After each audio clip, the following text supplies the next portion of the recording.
Hoje no Bíblia Comentada falaremos sobre o Salmo 59, uma oração intensa e sincera de Davi durante uma noite sombria, em que ele se viu cercado por inimigos ferozes. Vamos acompanhar de perto como o rei pastor encontrou refúgio e esperança no Deus que sempre ouve o clamor dos seus filhos. Vem comigo nessa jornada profunda, cheia de ensinamentos valiosos para os nossos dias.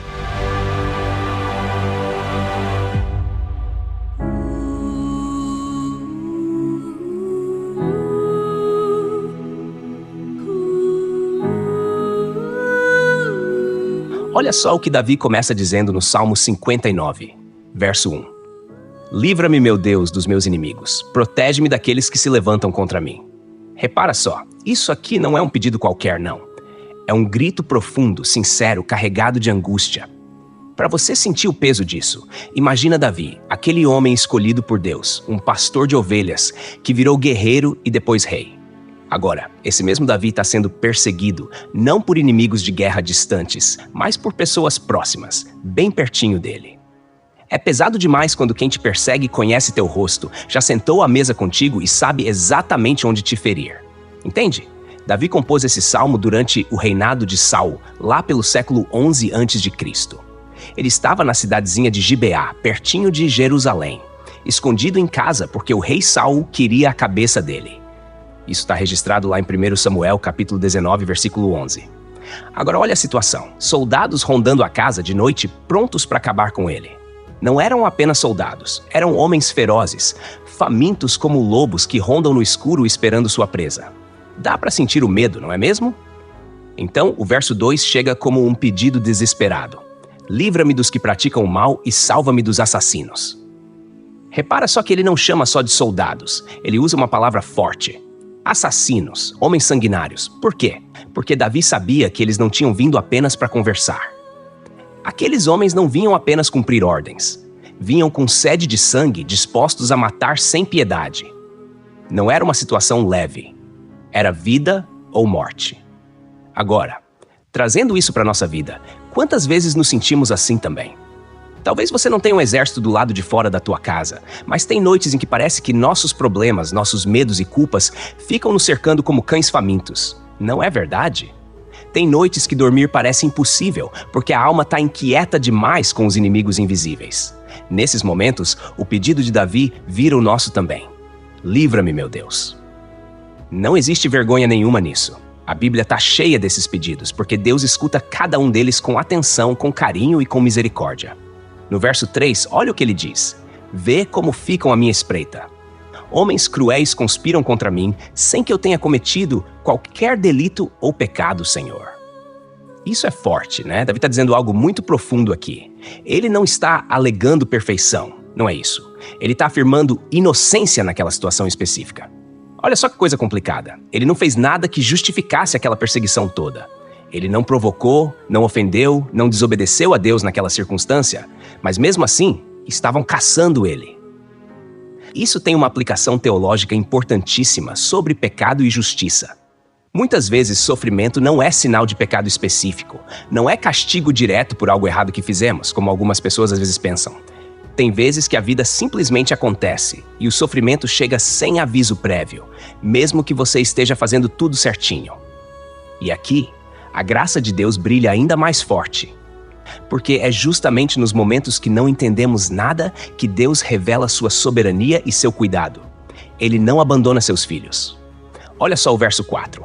Mesmo que de nada eu tenha culpa, eles correm e se preparam para atacar. Desperta. Vem ao meu encontro e vê. Dá para sentir o coração apertado aqui, não dá? É como se Davi estivesse dizendo, Senhor, será que o Senhor está vendo isso? Será que o Senhor está atento ao que estou passando? E claro que Deus vê, mas é totalmente humano, totalmente legítimo esse sentimento de perguntar, Deus, cadê o Senhor? A Bíblia não censura isso. Pelo contrário, ela acolhe esses sentimentos com muita verdade, porque Deus quer relacionamento verdadeiro, não fingido. Um dos grandes teólogos lembra que Davi aqui está apelando à justiça divina. Não é só proteção que ele pede. Ele pede que Deus veja, que Deus testemunhe a injustiça que ele está vivendo. Sabe por quê? Porque Deus não fica indiferente diante da injustiça. Um dia ele vai resolver todas as coisas de forma perfeita e absoluta. Por fim, no verso 5, Davi diz algo impactante. Tu, Senhor Deus dos exércitos, Deus de Israel, desperta-te para castigares todas as nações. Não tenhas misericórdia desses traidores perversos. Davi chama Deus pelo nome mais poderoso que conhecia, Senhor Deus dos exércitos. No original hebraico, Yahweh Tsevaot, literalmente o Senhor dos exércitos celestiais. Isso significa o seguinte: Davi está dizendo algo como, meu Deus não é pequeno. Meu Deus comanda os exércitos celestiais. Ele é o Todo-Poderoso. Ninguém consegue enfrentar Deus e sair impune. Agora, presta atenção numa coisa importante. Quando Davi pede para Deus não ter misericórdia, ele não está dizendo que Deus seja cruel. Na verdade, ele está pedindo justiça divina, uma justiça que só Deus pode executar perfeitamente. O coração dele anseia por justiça diante do absurdo da maldade que ele está enfrentando. E trazendo para a nossa vida hoje, talvez você já tenha experimentado algo parecido. Quando a injustiça bate na porta, quando pessoas próximas ferem profundamente, a gente sente vontade de pedir o mesmo. Senhor, faça justiça. Só que aqui vai um ponto crucial. Justiça não é vingança pessoal. Justiça é reconhecer que Deus é o juiz supremo e que ele fará tudo certo no tempo perfeito. Por isso, em Romanos capítulo 12, versículo 19, Paulo escreve claramente: Amados, nunca procurem vingar-se, mas deixem com Deus a ira, pois está escrito: Minha é a vingança, eu retribuirei, diz o Senhor. Davi entrega nas mãos de Deus essa situação. Ele está dizendo assim: Deus, eu não consigo resolver, mas o Senhor pode. Isso ensina algo precioso para a gente hoje. Entregar situações impossíveis nas mãos do Senhor, confiando que Ele fará exatamente o que é justo e bom. Respira um pouquinho agora e pensa nisso tudo. Quantas coisas Davi ensinou aqui para nós nesses 5 versículos? Dependência total de Deus, sinceridade nas orações, reconhecimento da justiça divina, a soberania de Deus sobre todas as coisas e a graça que nos sustenta em meio à dor. Não é incrível como um texto escrito há mais de 3.000 anos atrás fala tão diretamente com o nosso coração agora? A Bíblia é exatamente isso. A palavra viva de um Deus eterno que conhece profundamente cada cantinho da nossa alma.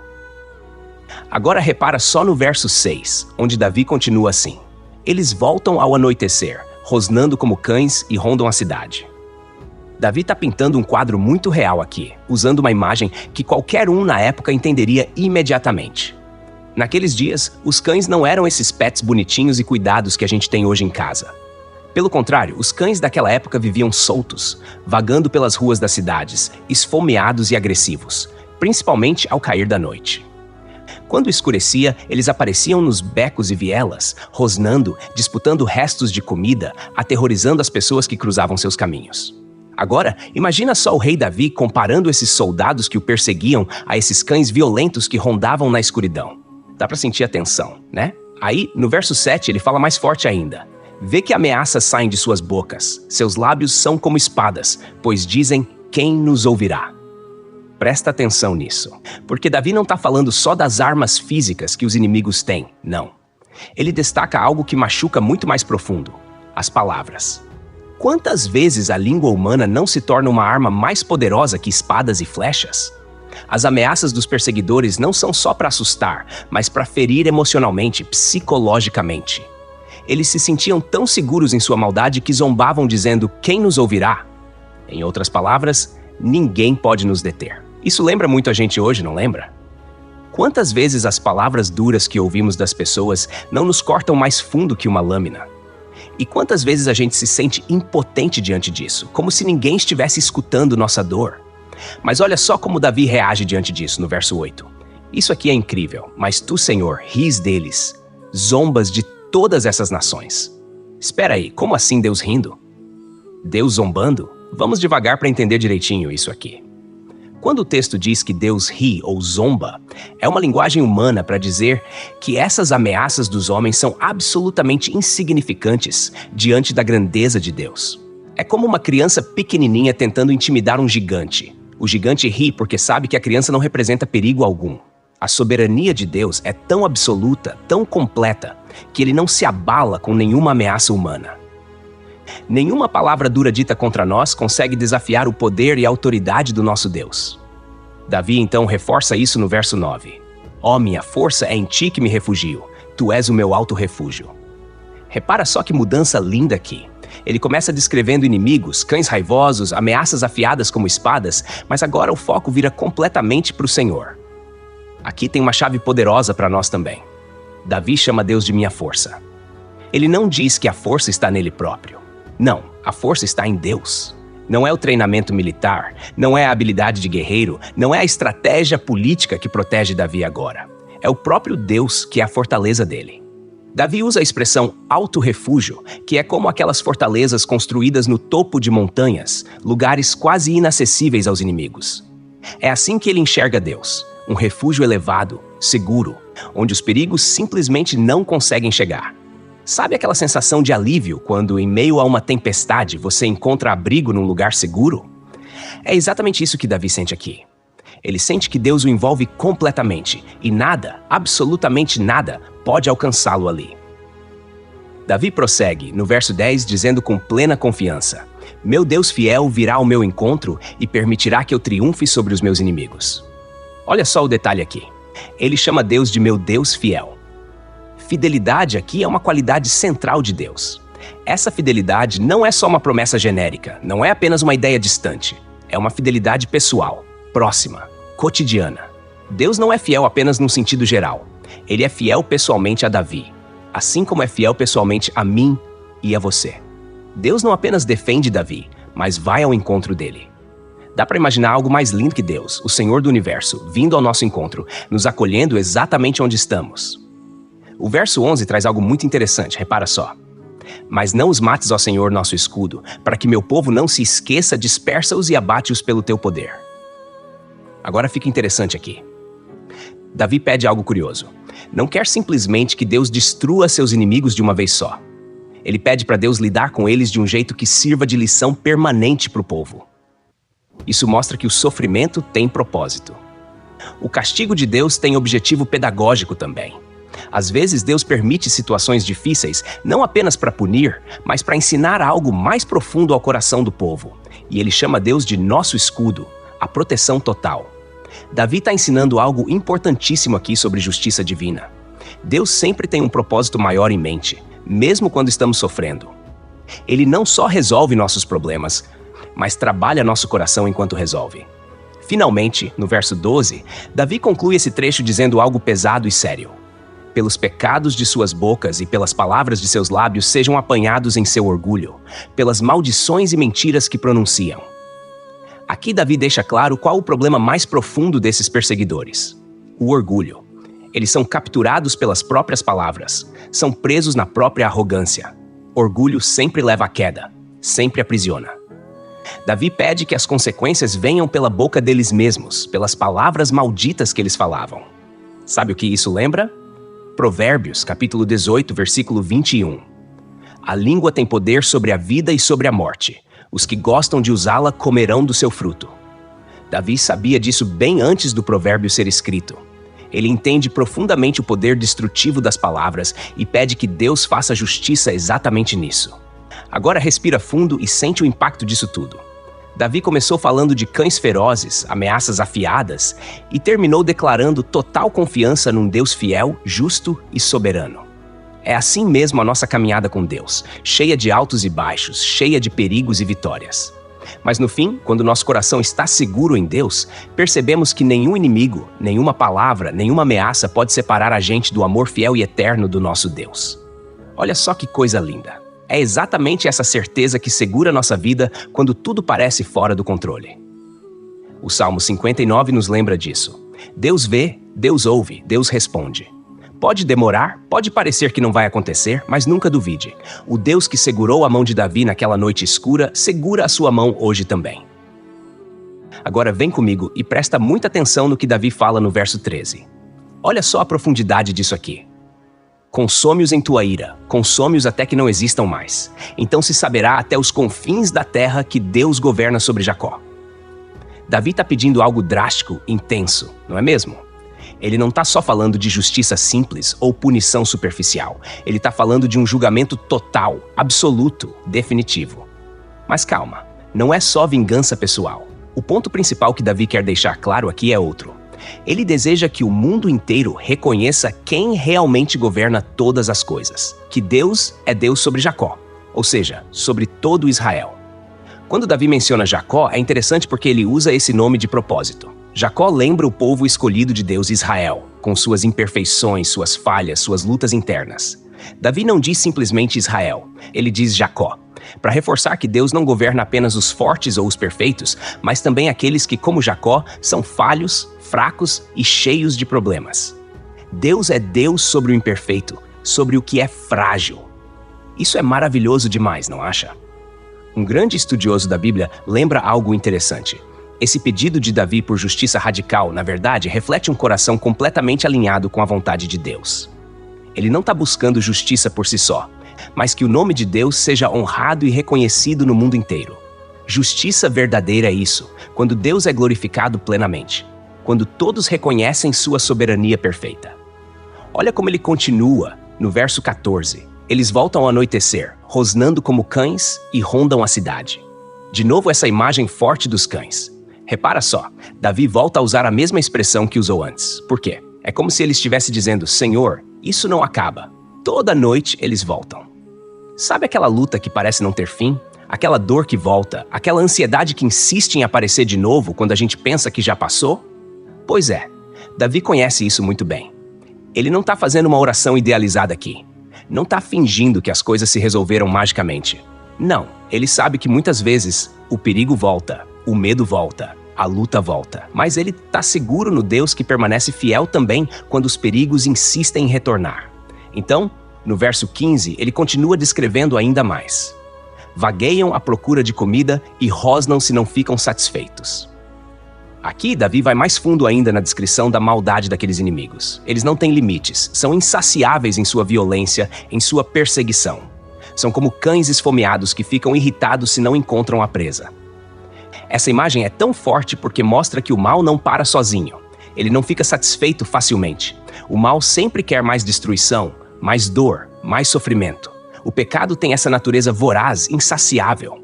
Um comentarista bíblico lembra que o pecado, quando não tratado por Deus, sempre busca mais espaço para destruir.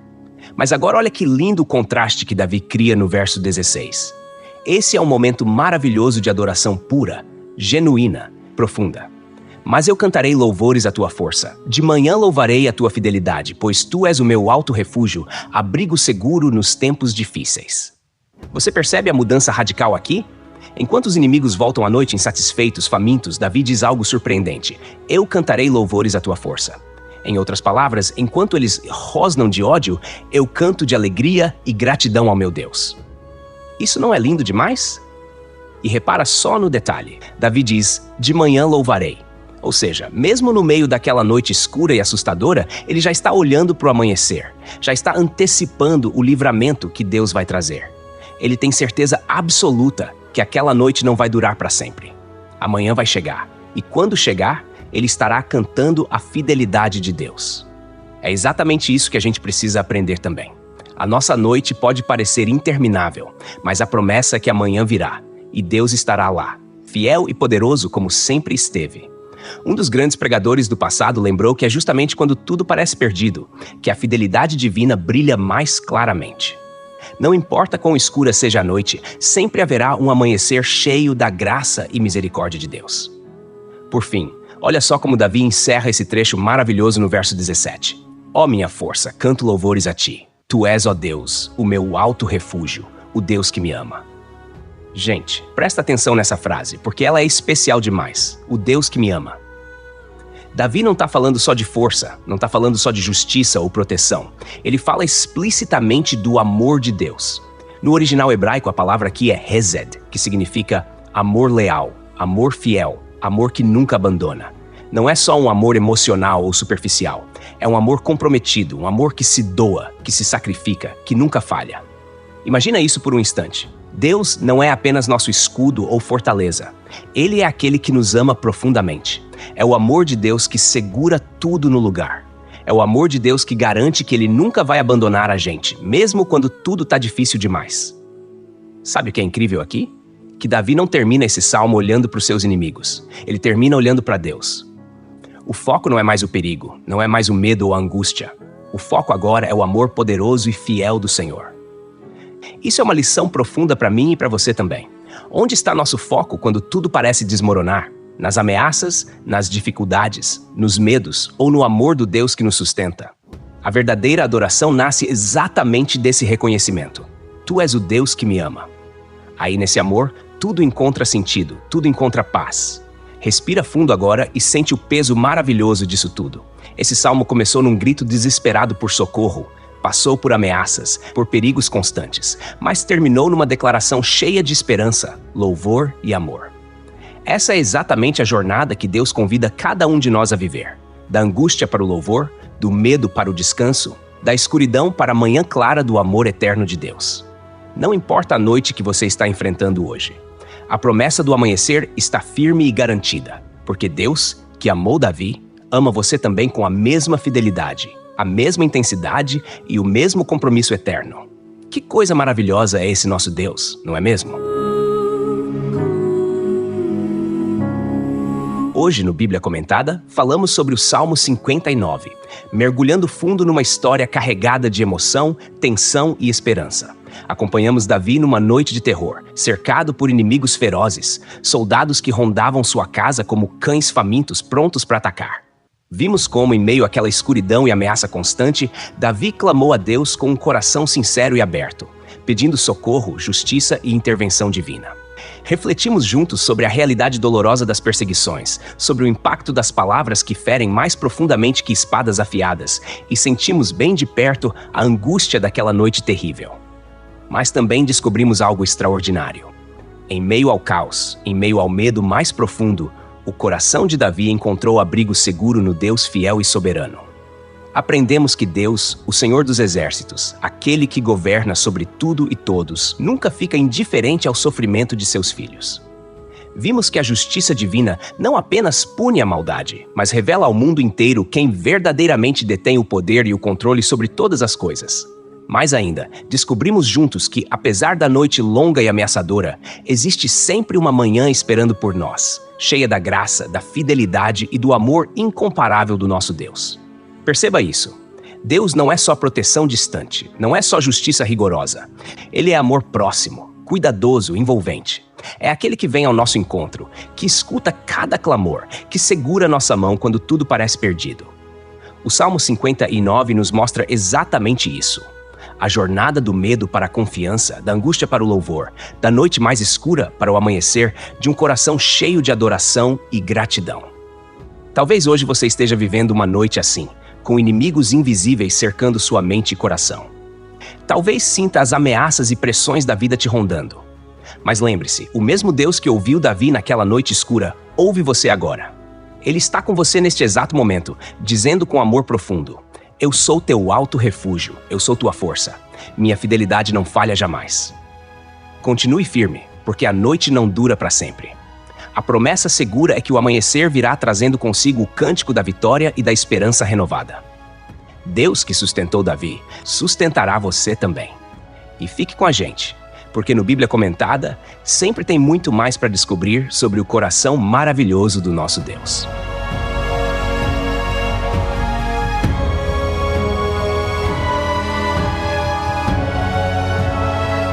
Texto e produção Douglas Vieira. Música por Pixabay. Faixa Spiritual. Voz por ChatGPT 4.0. Tipo Ember. Bibliografia. Comentários expositivos Hernandes Dias Lopes, editora Agnus. Comentário bíblico Matthew Henry, editora CPAD. Antigo e Novo Testamento interpretado versículo por versículo Russell Norman Champlin, editora Agnus. Charles Spurgeon, Os Tesouros de Davi, editora CPAD. Obrigado por ouvir o Bíblia Comentada. De segunda a sexta, capítulos da Santa Palavra, aos sábados, mensagens ao coração e aos domingos, a poesia dos Salmos. Porque não basta ouvir, é preciso entender. Inscreva-se em nosso perfil nas principais plataformas de streaming e permita que esta palavra edifique sua vida. Deus abençoe você. Até amanhã. Bíblia Comentada. Melhor que ouvir é entender.